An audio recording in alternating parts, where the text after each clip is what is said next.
Hi friends, നമ്മൾ എങ്കിൽ എന്നുള്ള എങ്കിൽ വാക്യങ്ങൾ പഠിച്ചു. എങ്കിൽ എന്ന് പറഞ്ഞാൽ ഇഫ് എന്ന് തുടങ്ങുന്നു. അപ്പം നമ്മൾ അല്ലെങ്കിൽ എങ്ങനെയാണ് പറയുന്നത്? എങ്കിൽ അല്ലെങ്കിൽ എന്ന് പറയുന്നത്.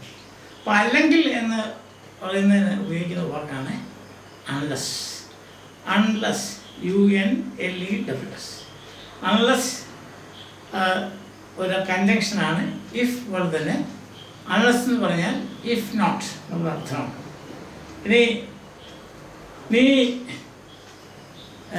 നന്നായി പഠിച്ചില്ലെങ്കിൽ, അല്ലെങ്കിൽ അല്ലെങ്കിൽ പഠിച്ചില്ലെങ്കിൽ നീ ജയിക്കുകയില്ല എന്നെങ്ങനെയാണ് പറയുന്നത്? Unless you study hard you will not pass. Unless you study hard, very hard, അതായത് വളരെ ഹാർഡ് വർക്ക് ചെയ്തില്ലെങ്കിൽ നീ തോറ്റുപോകും. അതാണ് യു വോണ്ട് പാസ് എന്നുള്ളത്. അല്ലെങ്കിൽ unless you study very hard you will fail, തോറ്റുപോകും ഞാൻ പറയും. സോ അൺലെസ് എന്ന് പറയുന്നത് കൺജങ്ഷനാണ്. കൺജങ്ഷൻ ഇഫ് പോലെ തന്നെ അതിൻ്റെ അർത്ഥം ഇഫ് നോട്ടാണ്. ഇനി അൺലെസ് വെച്ച് ഒരു സെൻറ്റൻസ് തുടങ്ങുവാണെങ്കിൽ ആ അൺലെസ് ക്ലോസിൻ്റെ അവസാനത്തിൽ കോമ ഇടണം.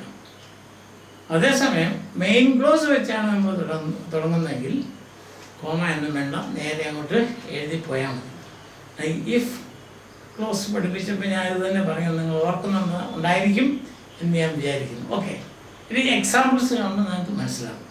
അപ്പോൾ അൺലെസ്സിൻ്റെ അർത്ഥം എന്നാ? ഇഫ് നോട്ട്, അല്ലെങ്കിൽ ഇല്ലെങ്കിൽ, രണ്ടും ഇങ്ങനെ. Okay, so here we begin. Sentence നോക്കിയാൽ മതി, അപ്പോൾ കൃത്യം മനസ്സിലാകും. Unless you work hard you will fail. അപ്പം നിങ്ങൾ നല്ലപോലെ ഹാർഡ് വർക്ക് ചെയ്തില്ലെങ്കിൽ തോറ്റുപോകും. രണ്ടാമത്തെ, unless V leave now we will be late. ഇപ്പോൾ പോയില്ലെങ്കിൽ നമ്മൾ ലേറ്റ് ആകും. കേട്ടോ, അൺലെസ് വെച്ച് തുടങ്ങി അതിന് കോമ ഉണ്ട്, അൺലെസ് വെച്ച് തുടങ്ങി അതിന് കോമ ഉണ്ട്. We won't go out unless it stops raining. അപ്പോൾ അവിടെ കോമ ഇല്ല. അതായത് നമ്മൾ മഴ നിന്നില്ലെങ്കിൽ നമ്മൾ പുറത്ത് പോകത്തില്ല, പുറത്തേക്ക് പോവുകയില്ല. You can't enter the theatre unless you show the ticket. Ticket കാണിച്ചില്ലെങ്കിൽ തിയേറ്ററിൽ കയറാൻ പറ്റുകയില്ല. യു വിൽ നോട്ട് ബി, അതായത് അതിൻ്റെ ഷോർട്ട് ഫോം ആണ് ഓൺ ബി, നേരത്തെ പഠിച്ചിട്ടുള്ളതെങ്കിലും. You won't be supported unless you obey your parents. അപ്പം പേരൻസ് സപ്പോർട്ട് വേണമെങ്കിൽ അവരെ അനുസരിച്ചില്ലെങ്കിൽ നിന്നെ സപ്പോർട്ട് ചെയ്യുകയില്ല. Unless you pray every day you won't get daily blessing. ഓരോ ദിവസവും നിങ്ങൾക്ക് ബ്ലെസ്സിങ് വേണമെങ്കിൽ നിങ്ങൾ എന്ത് ചെയ്യണം? ഓരോ ദിവസവും പ്രാർത്ഥിക്കണം. അപ്പോൾ ഓരോ ദിവസവും പ്രാർത്ഥിച്ചില്ലെങ്കിൽ നല്ലതാണ്.